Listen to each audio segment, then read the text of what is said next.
What do we think Hollywood did best this summer? The many Yeah. things.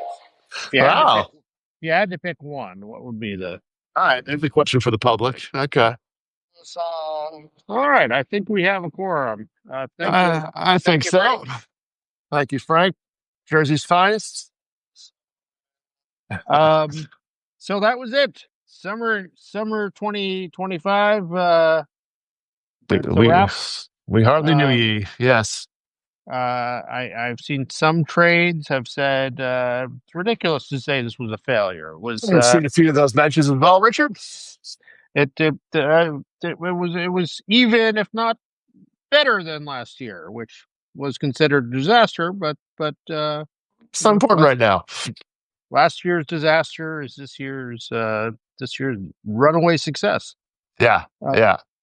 so what do you make of it? What's your takeaway here? All right. Well, let's let's just set the table. I mean, again, most people probably up to speed here, but so yes, this summer technically 0.2% behind last summer. Admissions were plus 0.03, so call it however you want in terms of the actual numbers. But you have 4 months of the summer, Richard.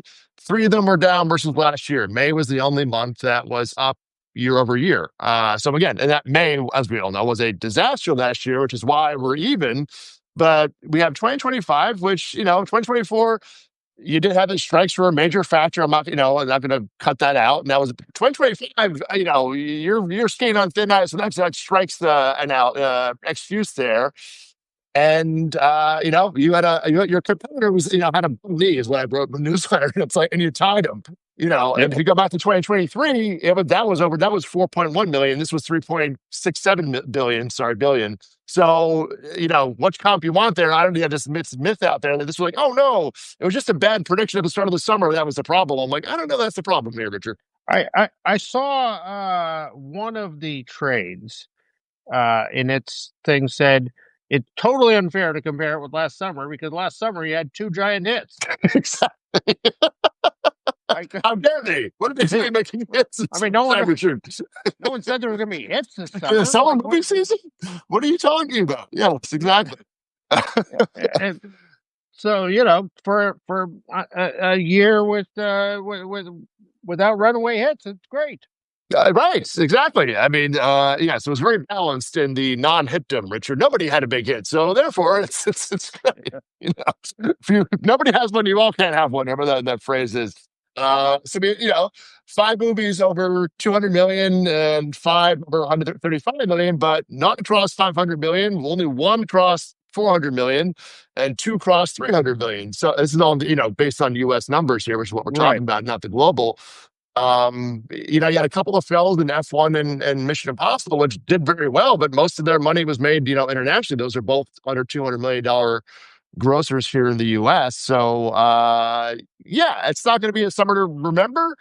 Especially for one, again, that was billed as, oh, just wait until now, 2024. Yeah, May was bad, but don't you worry. Next summer, all things are firing on all cylinders. And, it ran out of gas, I guess, to a degree, make your argument as you like.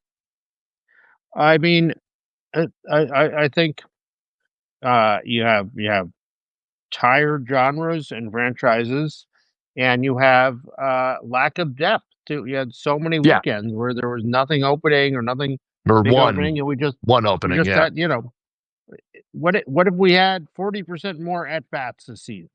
Yeah. This year, where would we be? I mean, it's just. Well, and I looked at that. So I did this. So both to do a look ahead in the wake up this morning, Richard, 2026, which you can read there at theanchor.com. But I did tally up the number of releases like pre-COVID. So 2018, 2019, and then the past, since 2022 onward. And we're short about 12 movies this summer. I mean, that's legit. Like and that's movies that made 10 million or more like that, and during the summer. So my comp was made 10 million or above. It was over 40 movies or about 40 movies pre-COVID, and it was about 30 movies, maybe 29 movies since COVID. So again, it's like there is a drought. That's a big part of this. And then on top of that, we just didn't have a breakout hit. I mean, Lilo, 420 million is pretty good. But that tied Minecraft, the number one movie of the year came out in April still, and we're here in September. So that's pretty rare. I can't get over the fact that they just got out of the summer comedy business. That we're Oh, just sure, we can not jump doing into it, that. Yeah, except for you had one movie, Naked Gun, that Naked came out Gun in August. So what? and Freaking Friday, which you can kind of put in different categories. But yeah, as a But pure comedy, yeah, right, right. they just you want to talk about what's missing? Where are the summer comedies now? Looking ahead to next year, We have a uh, couple R-rated ones on the docket. and Warner's, the hero of this summer is opening a comedy against Christopher Nolan. So he's opening an Right. R-rated comedy.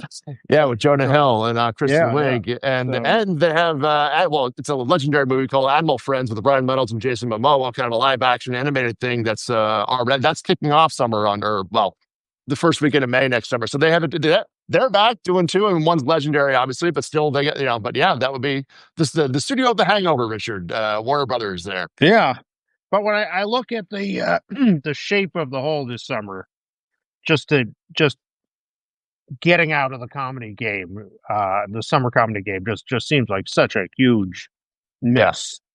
And, yeah, and what was the again? I know people call it a Marvel movie, but what was the summer movie last year? Deadpool, an R-rated comedy. I mean, that the amount of laughs in that movie, it's like that's a comedy. I'm sorry, I know, it's not a traditional Marvel film, and that's like even last year, like that was the big hit of the summer, was an R-rated comedy, and yet this summer, as I said, you got one, which was the one entry. So, I it just you have kids out of school, they want to go to movies with with their their friends. friends, yes, They've seen a lot of whatever you call the Marvel genre, yeah, action comedy. right, They want to superhero, laugh. yeah. They want to laugh with their friend and just uh okay, I won't just keep saying it, but uh You're on the record, Richard. You're on the record. So yes, yes. But no, we'll yeah. see what but, well, wait another year, Richard. So don't worry. We have you in 2026 with at least two. So we'll see if any others join the fray. Um so the superhero genre, alive, dead, Yeah. question mark. This was the summer that was gonna answer that question. Is it back? Is it Yeah. time to put it away? Yeah. Yeah. I mean, again, I think there's some defense in the, Fantastic Four did great. It was $550 million. I'm like, there's like that side of the coin, but that movie needs to make $800 million to make any sense, or at least to make a profitable sense. Like it will be fine. They're not going broke over it, but it's just that's what these movies. If you're looking at not just the summer, Richard, the whole year at this point, we've had Captain America, we've had Thunderbolts kicked off, we've had Superman, but not just Marvel, we now have DC also doing roughly that's going to end up probably about 625 million globally.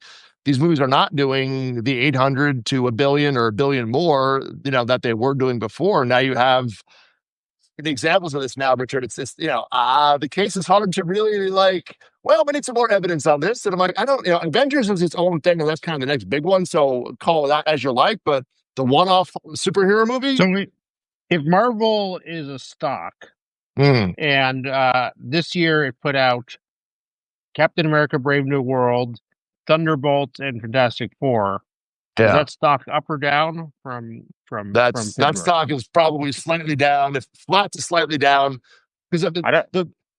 you're also I thinking don't ahead. think it's up. I don't know. It's definitely not up. It is definitely not up. No, no. You're betting a lot of your futures on the Avengers, Ken. I mean, there's now, Richard, the takeaway is there's now even more writing on that film because if that film doesn't do at least $1 billion, I mean, that's your final stake in your heart there. It's like, all right, well, if that doesn't do it, then we have And the lead into it was this whole branding game of branding the Thunderbolts the new Avengers, asterisk. Yes, Thunderbolts asterisk. Right. the public seemed to have said, "Oh, huh." Okay. Right. The Yeah. I mean, they seem to think that people have been sitting around for 6 years saying like, "We're going to be the Avengers now. The Avengers are gone. Who are they going to get to do avenging and all that?" And Right. I think they overrate how much outside of Comic Con that is a question in people's lives. right Yeah, now. there's about again a 500 to we'll call it 450 to $600 million audience globally for that care about that anymore. It's not nothing. That's fine, but when you're spending 200, 250 million on these movies, that's it's like you did that you can't as you were before, like they are making $1 billion. Well, they're not doing that anymore. So I'm very curious to see if Disney, I mean, and the Avengers will obviously be that budget ain't going down. I don't think, but what do you do afterward? And which is just we've mentioned a little bit here before, but it does, and I'm not a participant in this, so this is purely an outsider's perspective on this, and I admit that fully. But it just feels like this is of a previous gen. It doesn't feel young to me, where like this isn't what Gen Z is talking about as the buzzword. That's what millennials kind of made that their thing for the 2010s. And it just feels like it's not moving on to that Yeah, level of success. Not nothing. Again, 600 million, 500 million, not, but it needs a notification to go back to the Batman Begins or yeah. something. I don't know, Richard. I mean, Thunderbolts and Fantastic Four were both well done in Yeah, different I mean, ways, not bad and movies. Yeah, I don't think as far either as of I them know, didn't see them. I saw them both, and I they're very different, but Sure. they did different things, but they're both very much playing with the genre and the set pieces and everything that were established by the Marvel Cinematic Universe Right. 15 years ago. And the the um, Fantastic Four did a sort of retro take on that, and Thunderbolts did a kind of grungy take on it. But they're both Okay. takes on that. Right. They're not It they're felt not re- vaguely familiar, if you will. Yeah. Yeah. they're not re- which is what you say. This is the millennials Right. uh, genre, and I don't know how relevant at DC. So got Superman. So if Right. Superman had flopped, it would be Coyton's there Yeah. I don't know what you would at have done. DC and Yeah. for the whole Yeah. order. So Superman definitely did not flop. It did No. well. No. Superman justified, but I still can't shake the idea that it's that that that it is working in a genre that is not that is unsteady at best. And they're gonna have Supergirl coming out now. You won't see another Superman movie for at least 3 years, Sure. probably. So, Right. and I just for them, good as far as it goes. I think the headwinds remain remain very strong in all this. Yeah, I mean, it's as you said. It's I think we have Supergirl coming next summer. That'll be does it do 2/3 of Superman? Does it do 1/3 of Superman? Like that's a barometer. Surely, that's the next. I think next late June, I believe. So we'll see about that. But then, it's like, but what else? It's like, and then you have Batman 2 is going to start shooting, and like that. Batman, the Matt Reeves one did very, very well in 20 in post COVID. So again, you have movies and Superman movies, which you could probably rely on going forward as franchises. It's just the question: is there anything else in DC here that matters anything to the audience? I mean, they're going to do a play-based movie, which may be fine, and they're not going to break the bank on the budget, Richard. But it's like, what is where the expectation from the 2010s was like, oh, well, then you can do this guy and this person and this. Like, I don't think that that's really what the audience is telling you. And I don't know that, again, if you revive Superman, great. But it's not the fall off, Richard. I don't know is going to be. I think it's going to be pretty steep to other extensions in DC. I don't know there's that much there to do outside of a Batman or a Superman movie in the theatrical realm. Things like the Penguin on HBO Max and things that's great, and Peacemaker and things like that. But theatrically, Richard, it's hard for me to see a Yeah, I real. mean, listen, we will see. The lesson for me on this is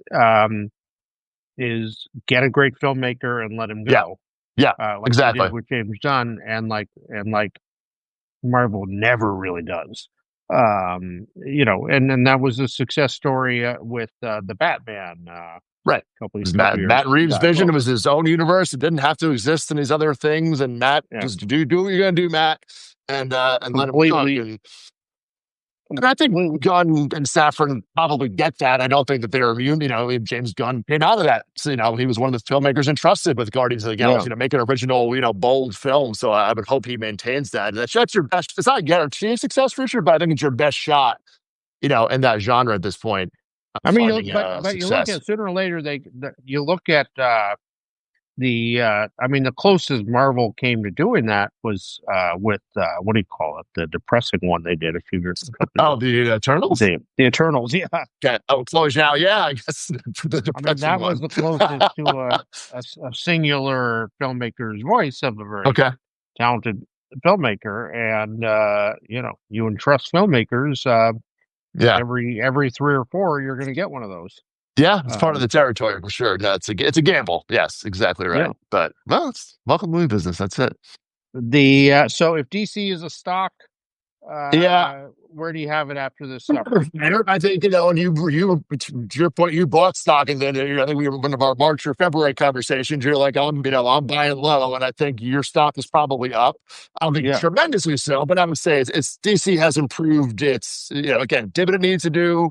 There's potential ahead. I don't question mark, but keeping a thought. So I would say that stock is up in my opinion.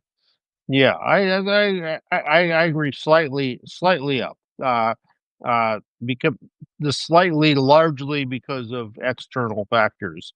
Another one of which is something that we saw with both Superman and Fantastic Four this summer. That this is sort of the warning, flashing yellow light here of underperforming overseas.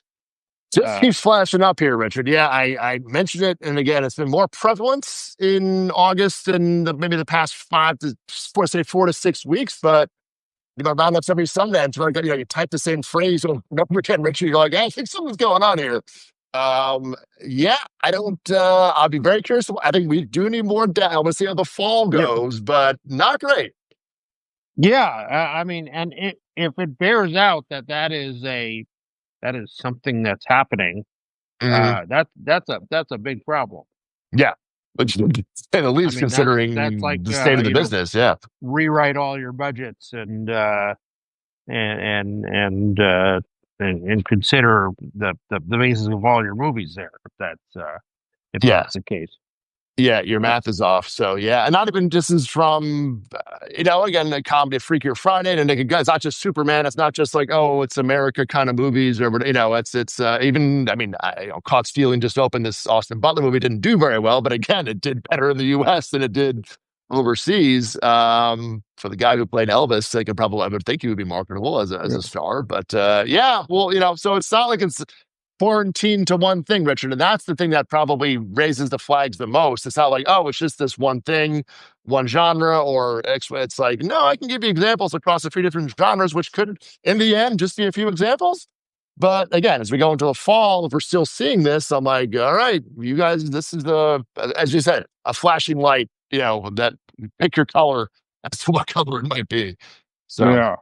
mm, Another thing is when I saw Mission Impossible and it opened fairly well, I thought they were very clearly leaving the door open to do more here and yeah. to come back.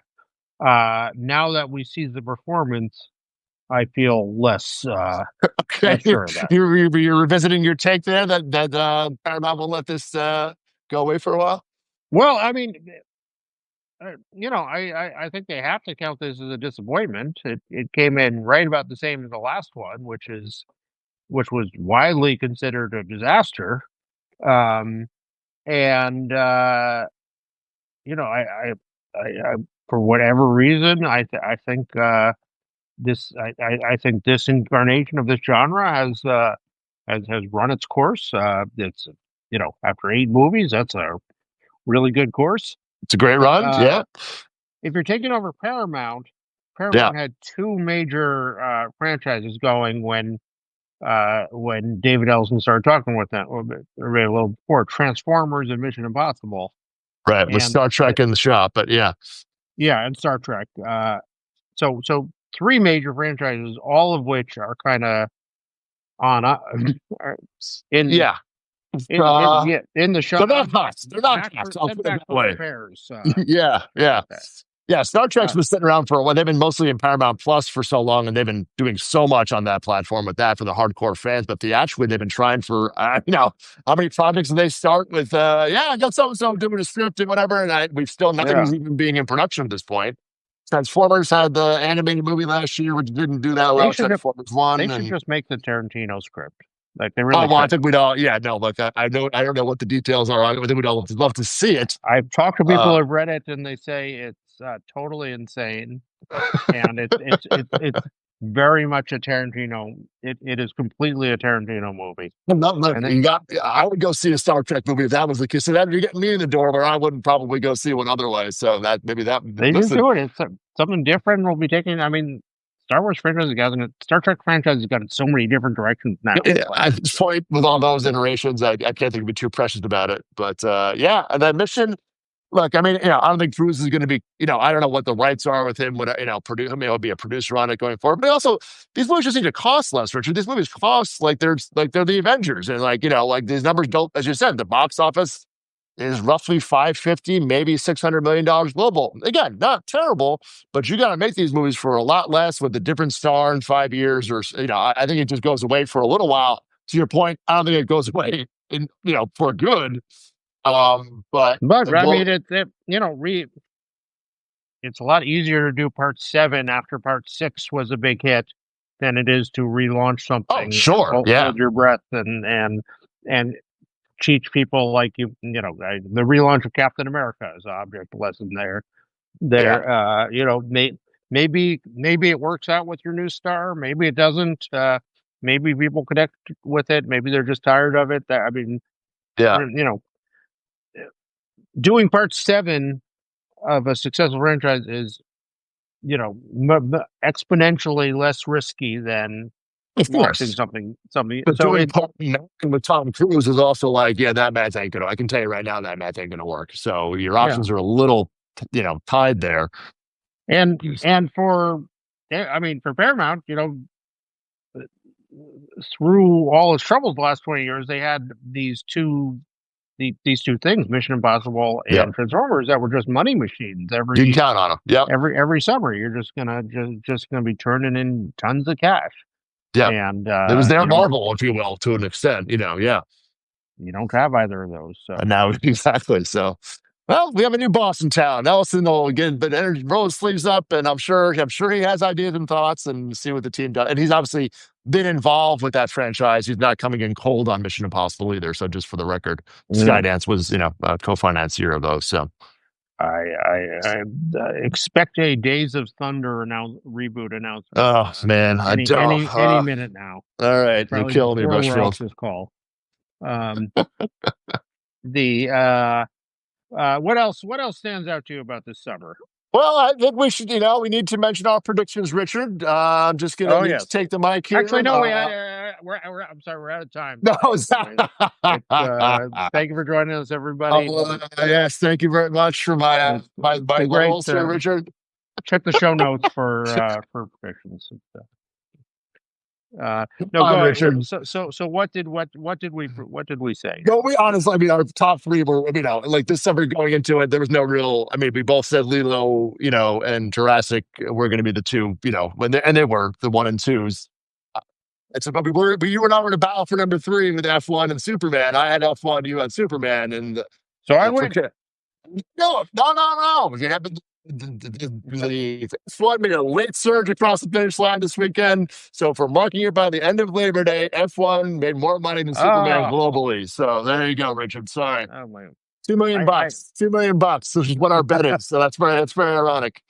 So go out and buy $2 million of tickets to.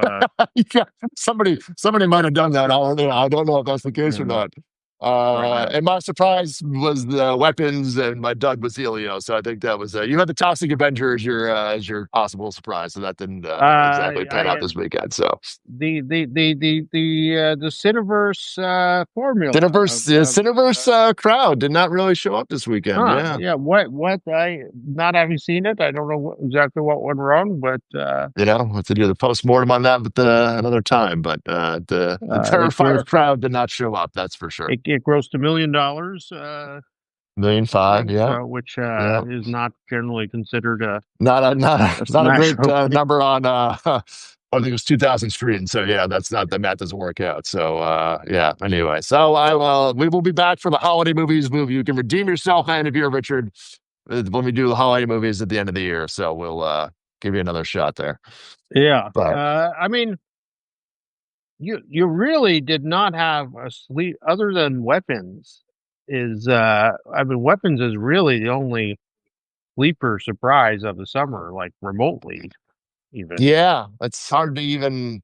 Yeah, I I mean, mean, but again, to put on volume, Richard, there weren't a lot of options. It was like, yeah. I mean, like, I think you would have also mentioned Ballerina, which did not take off at all. But that was probably your only other one that could have hit maybe a bigger height than one would have thought. It did not. But outside of that, there wasn't a lot to pick from. There wasn't a part two or a franchise or whatever it might be. So Hmm. I did my look ahead next summer, Richard. There are 12 original movies set for next summer. So Okay. not bad. Well, Not bad. We'll see. there you are. Um, and so who is our MVP of this summer? Who I mean, I mean, I'll give a shout to the Warner Brothers marketing group for doing a pretty, yeah. they've certainly for Final Destination and Weapons and one movie easier to sell than the other one, but Weapons was a hard sell. F1 you probably give to Apple in that sense. I mean, they were the studio on it, but Apple would get the crown on that one. You can give it to Brad Pitt, his biggest movie ever. Mm, Globally, that's quite a big accomplishment for him. And is how many I don't know how many his 40th movie. I don't know to be your biggest one yet. Or that's for Jerry Bruckheimer. You can go for having Mission Impossible and F1. But I mean, Mission had its still did $600 million globally. Nothing to sneeze at. I don't know. Tough one. What do you anything on your mind?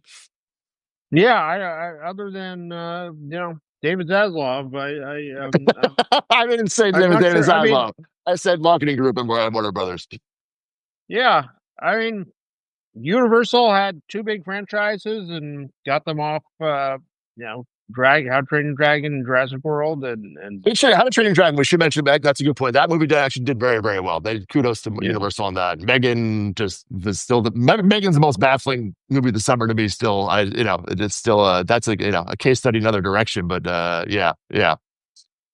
The lesson remains, and the great lesson the box office of this decade and it gets stronger every year. You can't take anything for granted. No. There, No. there, there.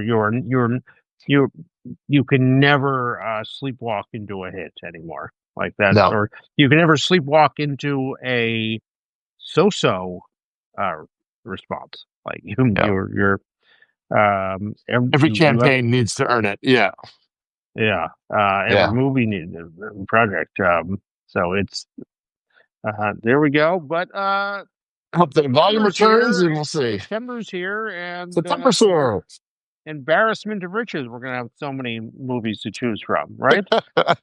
The party is up this September. The problem is that Beetlejuice made $300 million last year, so from a box office revenue count, you have a bit of a problem. And you also have the Wild Robot doing 150 million. But Again, it's not, unfair to compare it to yes, of course. No, how dare other I? time when there were hits. Yes, I'm sorry. I don't know what I was thinking. Yeah. But I will say, Richard, you got some horror. Obviously, you got Conjuring coming and the Him movie, which could be interesting for Universal. The football kind of horror movie. You have Big Ball Beautiful Journey, kind of an old fashioned romance, sort of with two bigs, Margot Robbie and Colin Farrell, which is appealing. You've got Leo DiCaprio and Paul Thomas Anderson, and batshit crazy movie. I don't know what I'm still waiting to hear anybody who's seen that. So you have I think Howl's back in theaters. reviews will appear next week. Oh, is that right? Okay. Yeah. All right. Okay. So you have a pretty good array, and there's a few others in the mix here.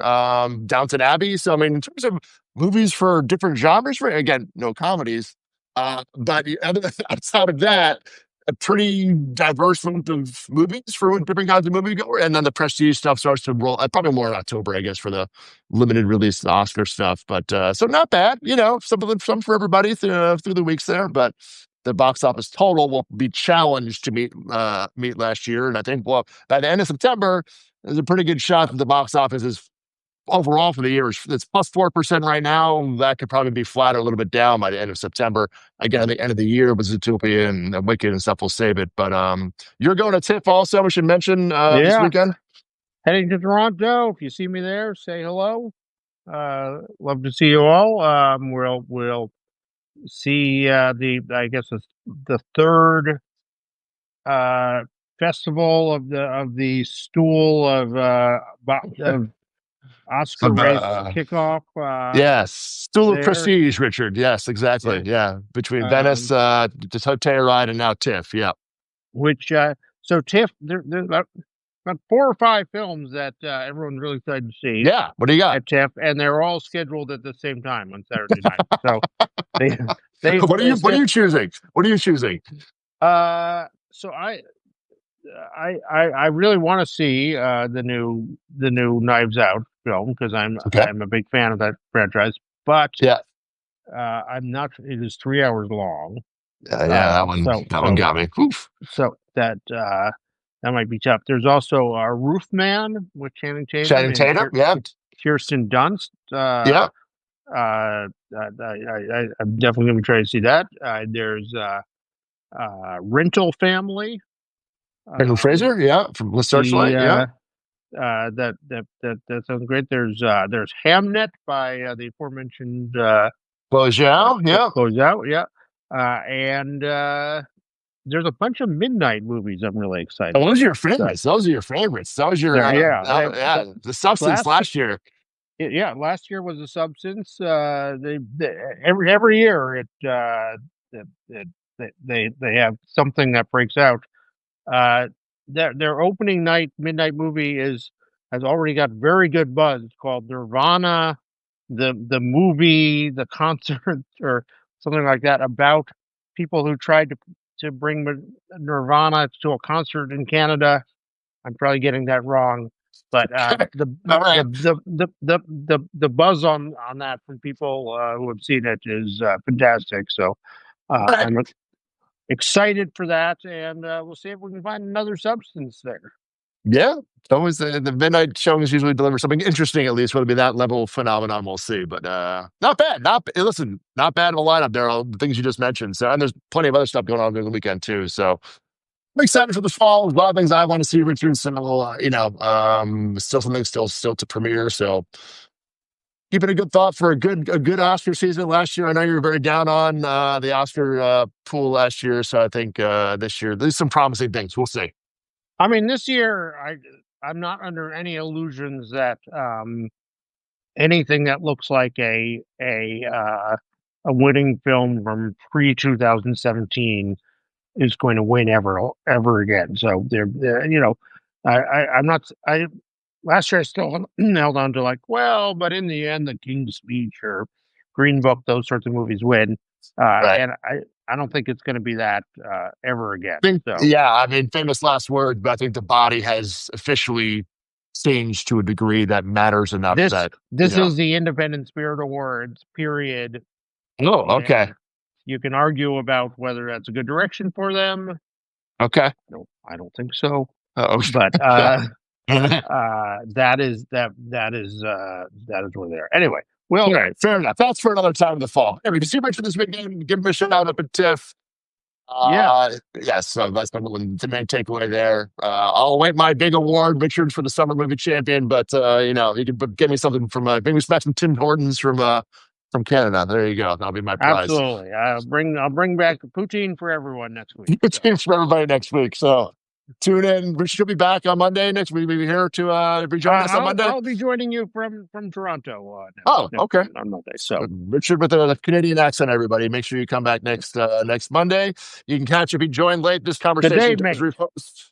Get some shrimp on the Barbie. Well, tune in next week for 10 more of these jokes, by the way. But you can catch the whole conversation on the Ankler Substack page if you came in late here today. The video will post in a little bit. So, Richard, safe travels. Good to see you, and we'll see you all next week. Soon. Take care.